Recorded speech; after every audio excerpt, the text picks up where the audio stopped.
And welcome back to Lycan Studios. Hopefully you guys are all having a fantastic day. So, as I mentioned a couple videos ago, we are going to be getting back into the plot leaks.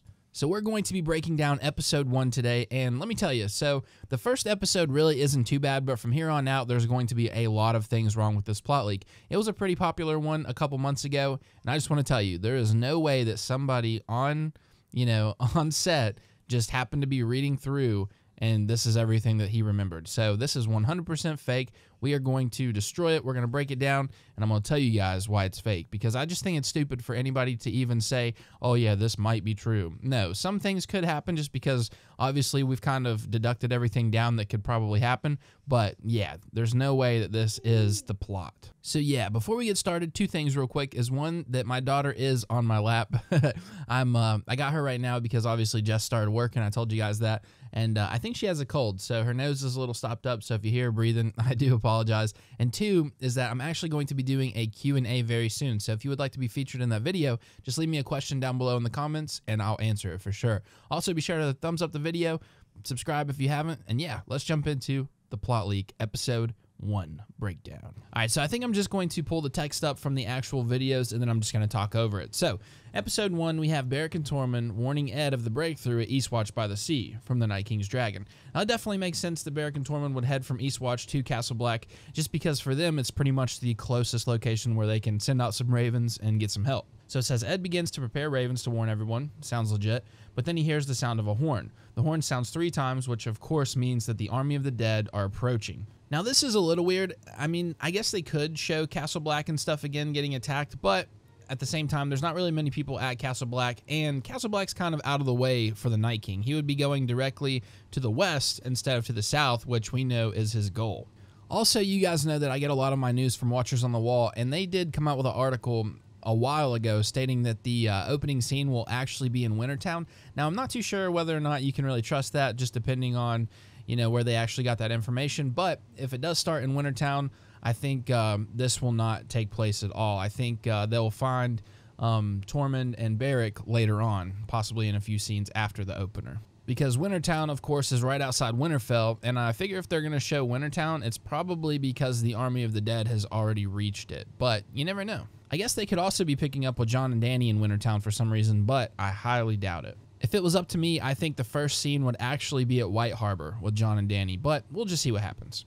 So anyways, like I said, that would be putting the Army of the Dead kind of out of the way, but then it says Beric tells Tormund to head south, and then they notice, I guess, that the bigger portion of the army is seen following the Night King and Viserion, and they're heading further south. So if I'm reading this plot leak right, it basically sounds like the Night King and Viserion come to Castle Black just to kill the ravens that are trying to take word to everyone else that the Army of the Dead is coming, which is kind of silly because obviously Bran should know that the army is coming, and why are they going to all of a sudden make the Night King some special tactic warrior that, is trying to kill the ravens? So that just sounds totally crazy to me, and like I said, it's out of their way anyways. Yeah, so I guess it could happen, but I don't think they're going to go that far in detail with this minor scene, you know what I mean? So then it opens up with Bran in Winterfell at the Godswood, at the Weirwood Tree. Now, that's definitely realistic, I think. He asks the Maester how long he's been in his vision. The Maester says a few hours. Bran notes that he hasn't seen anything at all. I don't know. I don't think that's how that's going to go down. And by the way, I do have to say that pretty much all the dialogue in this plot leak is cringe-worthy. So cringy. So yeah, I guess that could happen. He could be thrown out of his vision. The Night King could be blocking him somehow. But then basically it says Jon, Dany, Jorah, Tyrion, Varys, Brienne, the Hound, and some soldiers ride to the gate at Winterfell. Obviously, they are on their way to Winterfell. I kind of hope it picks up with them before they get to the gates. And then it says several guards of the north greet them at the gate. They look at Daenerys suspiciously. Jorah notices and he looks worried. Sansa and Arya arrive at the gate, and Sansa looks at Dany suspiciously. So now this first meeting is going to be pretty crazy, I think, but I really don't know if Dany will even ride straight into Winterfell. Like, she's pretty cautious. I'm not sure that she's going to ride straight into a bunch of people that, obviously she's not really welcome. Like, she's a Targaryen going straight to Winterfell. Like, I don't think that'll happen like that, but you do never know. But like I said, when they do meet, it is going to be pretty awkward. Tensions will be flying high. And then it talks about how Jon hugs Arya and says, yeah, you managed to stick them with the pointy end. That is so cringy. That is so cringy. I feel like if it was going to go down like this, I think Winterfell would have some scouts out and they would know who was coming way before they get there. And Arya would be riding out so fast to meet Jon.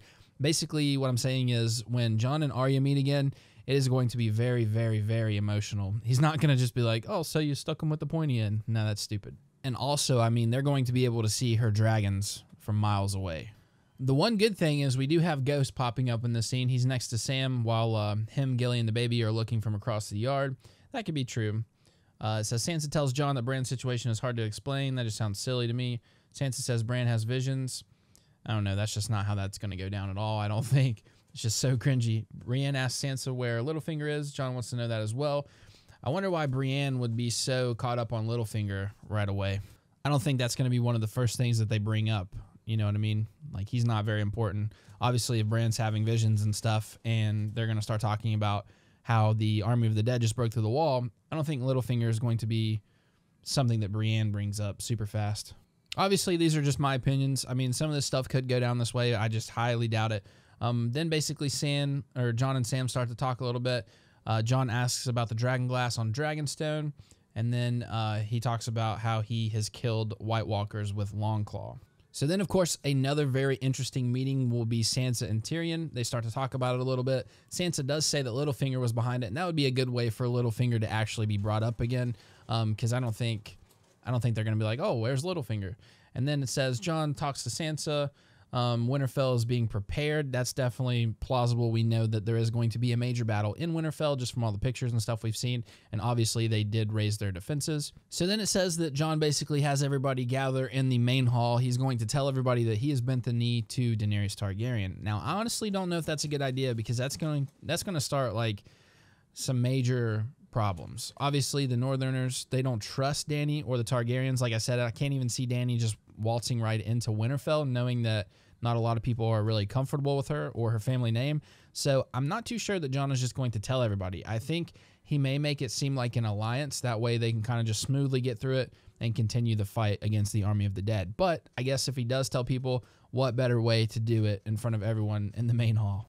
Oh, and on top of that, I'm not sure why Sansa would look shocked. She already knew what was going down. So then basically some more dialogue goes down and stuff. Bran and Sam start to talk about when they should tell Jon, and they basically make it sound like they're going to wait. I do feel like they'll tell him within the first couple episodes. I think it's a pretty big deal. It doesn't really do much for the story, but just the fact that Jon will finally learn about his parents, I don't know. I feel like they will do it within the first couple episodes. I hope they do. You guys do know that they like to keep tension on things, but just the fact that Sam knows, I think he would want to tell Jon ASAP. Sam knows like how big of a deal this would be to Jon, and I can't really see him withholding information from him, especially if they end up talking alone at any point in time.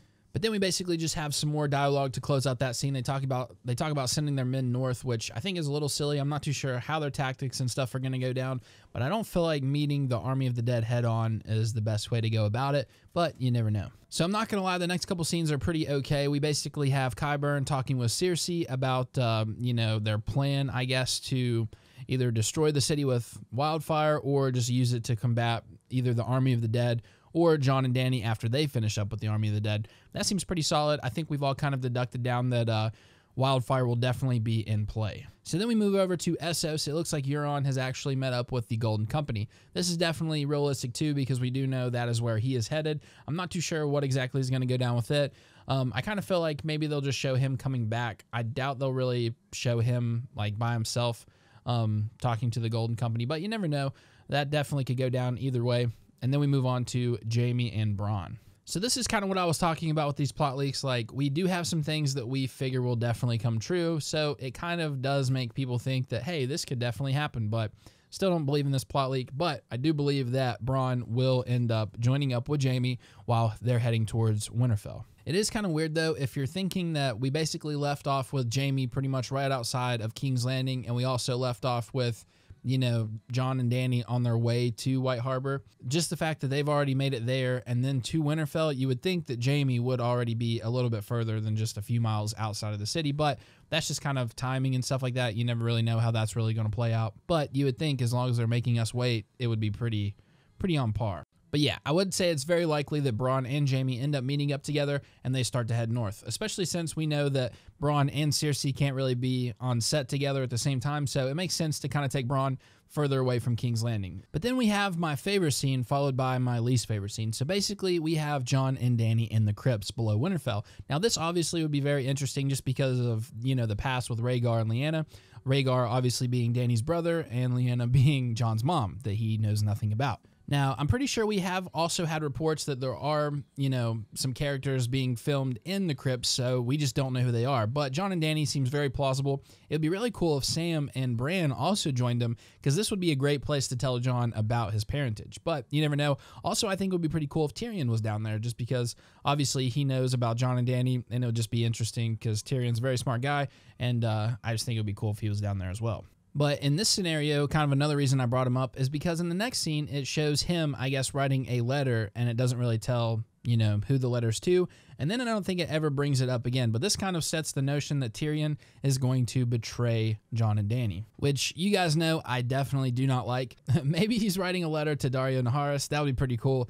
And maybe that'll bring his character back in, but I highly doubt it. So then after that, we have another scene where basically Tormund arrives at Winterfell's gate. His horse is ready to collapse, and Jon and Dany basically exit the crypts. They both notice that the guards are in a frenzy, and yeah, from there it basically shows that Tormund is the first one to let them know that the Night King has broken through the wall at Eastwatch by the Sea. So by this time, Bran will already have probably passed along the information that this did happen, so I don't think it's going to take Tormund, you know, running to the gates of Winterfell and letting everybody know. Bran should already have told everyone, and, you know, that's kind of why they're also building up their defenses and stuff. So this scene probably isn't likely to happen, but I do think Tormund will join back up with everyone eventually.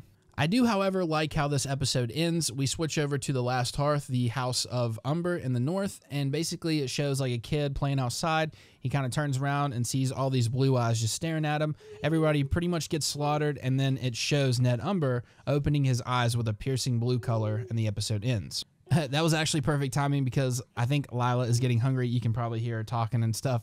But yeah, so that's pretty much it. That's the breakdown of episode 1. Hopefully you guys enjoyed it. This wasn't too bad compared to how the rest of the episodes go. There will be a lot more to break down in the following episodes just because the plot holes end up bigger and bigger. But yeah, guys, make sure to smash that thumbs up button if you did enjoy the video. Also, make sure to leave me a question for the Q&A video coming up very soon, and let me know what kind of videos you guys would like to see. I also want to give a special shout out to everybody who supported me on Patreon. Lila's over there laughing with her Pikachu doll that I got her. But anyways, you guys are completely awesome, helping me get through the long night. I really appreciate it, and helping me get through everything, you know, while my YouTube partnership was down and stuff. But I gotta go. Lila's getting crazy. I'll talk to you guys later. This has been Lycan Studios. Peace.